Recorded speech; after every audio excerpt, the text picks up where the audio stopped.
proficiency on a kettlebell swing. What we're going to do here is drive the hips. So from a hinged over position, I'm going to snap the kettlebell back behind me as though we're getting a quarterback receiving a football snap. So the center is going to drive the kettlebell back and extend the hips and step up.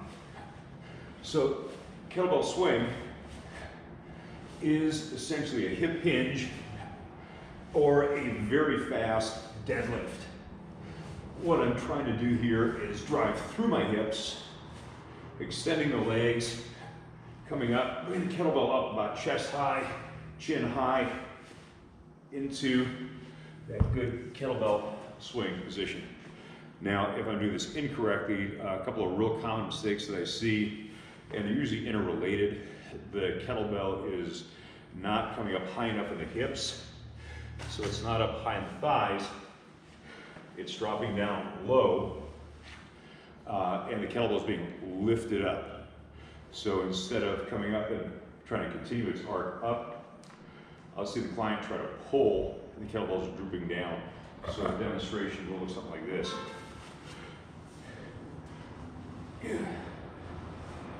The hips thrust forward, the kettlebell is coming down too low, and the kettlebell is drooping down. So, a real simple technique to correct that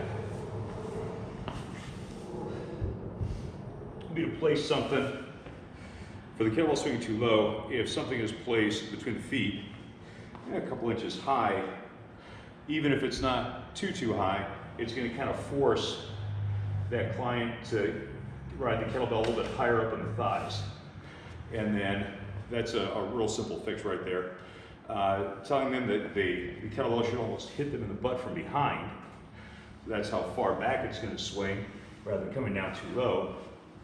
And on the drive up, explaining that this isn't a lift, that the hips are working to drive the kettlebell and the arms are just guiding it up.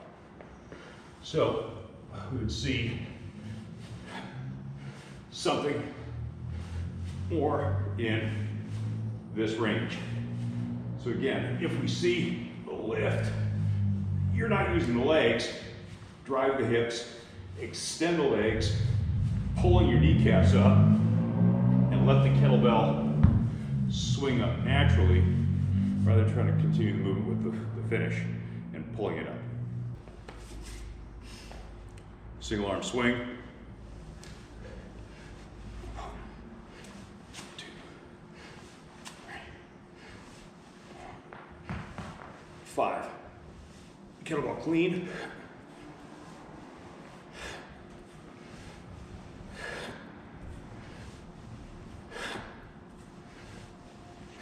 Kettlebell rack squat.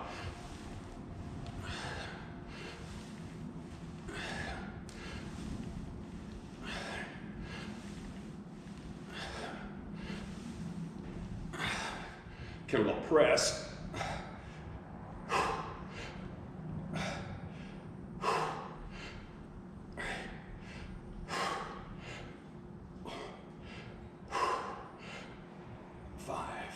And kettlebell snatch.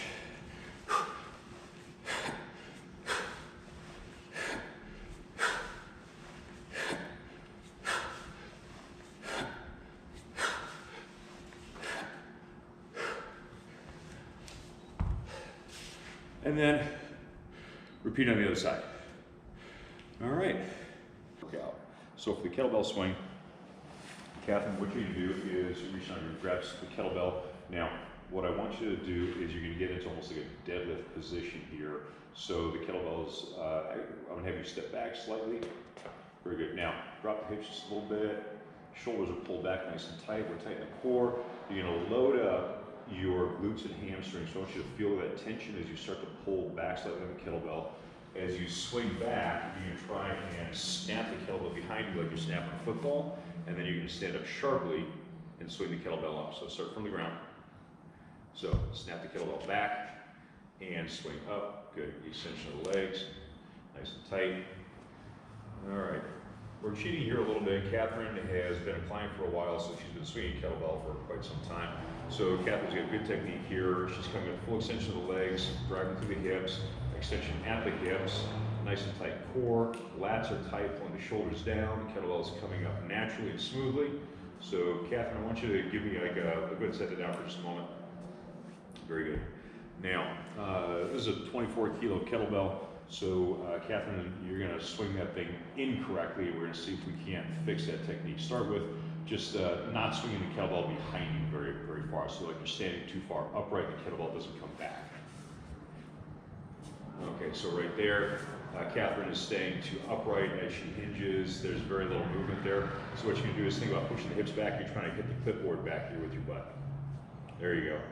So right there, all of a sudden, hips start coming further back, kettlebell comes back, and she's able to drive out. Very good.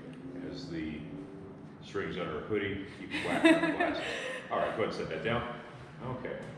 So again, cheating a little bit here. Catherine is already very proficient, comfortable with the kettlebell. So what we're going to do next is we're going to move on to the 5x5. So Catherine, I'm going to give you a slightly different kettlebell here. Let's go to 1 kilo.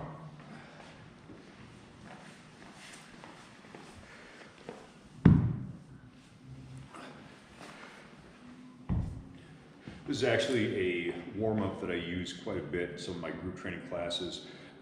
This is going to be a set of 5 straight leg deadlifts, 5 kettlebell swings, and then we're going to combine a goblet squat with an overhead press and a tricep extension, a goblet triple. So we're going to sneak in 3 exercises with 1 movement, satisfying hopefully our requirements here for the 5x5. So Catherine, why don't you start off with 5 kettlebell straight leg deadlifts. There we go. Shoulders back, lats nice and tight.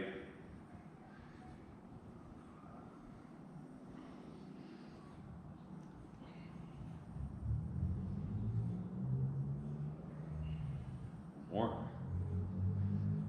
5. And why don't you do 5 kettlebell swings, please. After that 24 kilo, this is nice and easy, almost too light. And pull it up into a goblet, grabbing the horns, and dropping down to a goblet squat. Coming up, we go overhead. I didn't hold it right. There we go. And behind the head for a tricep extension, and up. Very good. 5 more just like that, please. Keep it up nice and tight. Hold it upside down. No, we're not going to swing. This is just the goblet squat. Coming up, overhead, and tricep extension. Very good.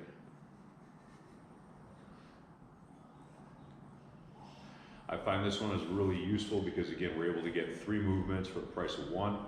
And we get that nice deep goblet squat, we get the overhead press, and then behind the head for a tricep extension. Real good part of a warm-up, and roll through this for a couple of rounds and things start warming up. All right, very good. And we set that one down. Catherine, thank you for your help today. You're welcome.